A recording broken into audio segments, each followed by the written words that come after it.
Just taking a look at the Premier League standings, Man City's loss to Liverpool now means that they are 4 points back of leaders Arsenal. That is also 2 games without a goal for Pep Guardiola's men, which is a huge crisis, Nadem. 1 goal decided it. Sack him. Mohamed Salah's... Get him out. Mohamed Salah goal, the difference between the two sides in this game. But what did you make of João Cancelo on that play? The mistake essentially costing City that match. It's not the way that people would want it to be. The two sides, they're very well matched up. But at the end of the day, this is football, and this is what it's like going to a place like Anfield. They will punish you if you do make mistakes, because as we've seen probably 1,000 times over, them pushing on in the second half and scoring in front of the Kop, at times just feels inevitable. And as somebody who's followed City for a while, they've won there twice this century. So let's be clear, these moments here for City, it almost feels like deja vu. And it's a shame, as I say, it came from a mistake, because overall Cancelo this season has been exceptional, but that's the unorthodox nature. Sometimes it works, sometimes it doesn't. And against the best, you will be punished for it. Robbo, what are your thoughts on it? Exactly the same. Cancelo, in his way, he's got to play safe. He can't try and win the ball in that manner and try and win it in Salah. He's 1v1. The ball's been played long. He's got to play safe. He knows he's probably got the same pace as Salah, so he's got to try and defend it with Salah in front of him. He made a mistake. Salah goes through and scores. And Nedham's absolutely right. When Man City go to Liverpool are about the only side that you can see rattle Manchester City. I saw Atletico Madrid do it last year, but the atmosphere, whatever it is, the referee allowing 1 or 2 challenges to go as well from Liverpool, the crowd getting behind the team, the game becoming a bit fragmented, the game becoming a bit volatile, that suits Liverpool and not Man City. And Man City seem to always struggle at Anfield because of the sort of intensity that Liverpool play at. So it was a good result for Liverpool, of course it was. Yeah, clean sheet for Liverpool as well, Robbo. You've been saying for a while that Trent Alexander-Arnold isn't good enough at the back. This game, we saw James Milner playing at right back. Is it a coincidence that it was a clean sheet for Liverpool? Well, it's surprising that they get a clean sheet when you've got a right-back that actually wants to defend and knows how to defend and wants to recover and wants to see danger and wants to put his foot in.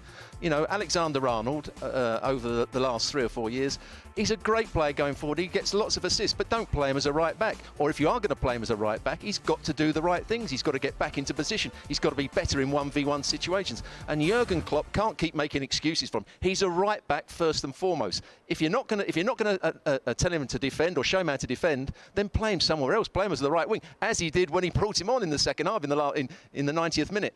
I think Liverpool are a better side defensively when he's not playing. Nadem? Yeah, I would agree with that. And I think you heard Klopp recently talking about how, wherever he would be as manager, he'd love to have Trent Alexander-Arnold in his team. So I want to see if he's a man of his word. Unless he's going to be at Liverpool for the next 10 years as manager, then yeah, see him go somewhere else. See if he wants him, or if maybe some of those defensive frailties are actually more of an issue. And James Milner can do a job anywhere, but you don't necessarily see that as a long-term plan. And I'm sure Trent Alexander-Arnold will come back in.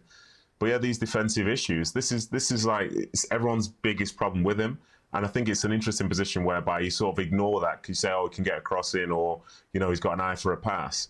At some stage, defending has to come first, especially when sides can be so equally matched. And I think that's kind of what we saw with Cancelo making that mistake at that point. And if Trent Alexander-Arnold was playing that game, you probably would have seen City maybe go at him just that bit more. So yeah, it's a big decision for Klopp at some point. Maybe he can make him better, or maybe he's decided this is just what it is. And it won't matter for most of the season, but in the key moments, you hope for them that it doesn't. In terms of the odds makers, not much has changed for Manchester City. They are still big favourites for the title, but Arsenal continue to trust the process, and that process seems to be paying off, Nadem. Are you concerned, or are you still confident for City? I never said I was confident anyway, actually, Kay, so can you relax with that? But in regards to that, I think Arsenal deserve a ton of credit. They've won 9 games out of 10, I think it is. And even though there was a lot of noise being made about City, some of the goals they're scoring, some of the performances, the goal streak Haaland was on, Arsenal was still top. I think if it was a case of Arsenal being unbeaten for 10 games but being 2 points back, that's one thing. But they're literally finding ways to win so many football matches, and they deserve a ton of credit for that. The side at the minute, they're in good health, they're young, they're energetic, they're going away to places like Leeds, which is, could be a tough game. They're beating teams like Liverpool at home. And one thing which, the guys have said earlier, just that winning feeling will really kick you on. Every week you go in somewhere, you're almost expecting to win. And because they've done it against teams at the top, teams at the bottom, who do they have left to fear? I think the fact that they're not playing City this midweek, that's a shame in terms of a spectacle.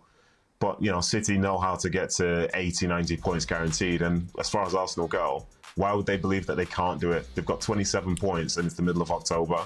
You know, the belief is there, the quality is there. And as I say, they can mix it up. They can go physical, they can outplay you, they can find ways to win. And yeah, that is very much key, I believe.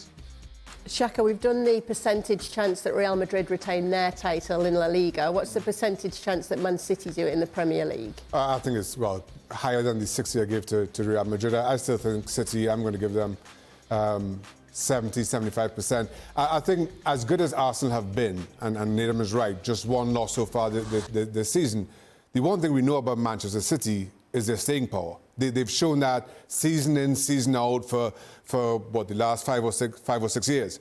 Well, we've had that exact opposite as a complaint around Arsenal. Now, take nothing away from how good they've started the season, how good their football has been. Everything about Arsenal this season really has been exceptional. But we're still to know whether they can do this for a full 38 games, where I don't think anybody questions that about Manchester City. Well, thank you very much for watching ESPN on YouTube. For more sports highlights and analysis, be sure to download the ESPN app. And for live streaming, premium content, and let's not forget as well, ESPN FC 7 days a week. Subscribe to ESPN Plus.